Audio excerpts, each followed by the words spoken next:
বিয়ের জন্য আমি কিছু রূপোর জিনিস কিনেছি, তো তোমাদের সাথে শেয়ার করছি। দেখো, প্রথমে দেখে নিচ্ছি এই সিলভার রিংটা। এটা কিন্তু পুরোপুরি রূপোর আর তার সাথে পাথরের কাজ করা। এটা আমি পছন্দ করেছি আমার বোনুর জন্য। অ্যান্ড আমি যেটা হাতে পরে রয়েছি সেটাও রূপোর।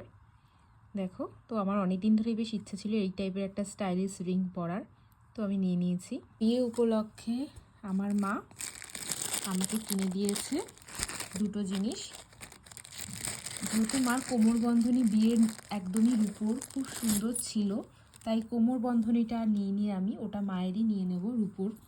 আর আর এই পায়ের আংটি, এই দুটো আমি নতুন নিয়েছি আমার বিয়ে উপলক্ষে রূপোর। খুবই সুন্দর কাজটা, দেখতেই পাচ্ছ তোমরা ডিজাইনটা, এই যে। আর ফুল নিইনি, ফুল ছিল, ফুলটা আটকে যাওয়ার পায়ে অনেক সময় সম্ভাবনা থাকে, তো আমি এরকম প্লেন দেখে নিয়েছি। আমার মাই এটা পছন্দ করে দিয়েছে।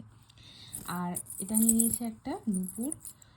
রূপুর হচ্ছে ঝালর ঝালর কাজ করা একটা নূপুর। তো রূপোর জিনিস আমি এটাই কিনেছিলাম। আর যেহেতু কোমরবন্ধনীটা মারই আছে রূপোর, তো ওটা নিইনি। এই হচ্ছে আমার রূপোর কেনাকাটা। আর আমি যেহেতু পার্পেল কালার লাভার, পার্পেল কালার আমার ভীষণ ভালো লাগে, তাই দেখো আমার নুপুরের মধ্যে কিন্তু একটু একটু পার্পেল কালারের মিনা করা কাজেরও ছোঁয়া আছে, যেটা কিন্তু নুপুরটার ডিজাইনটাকে আরও বেশি সুন্দর করে তুলছে।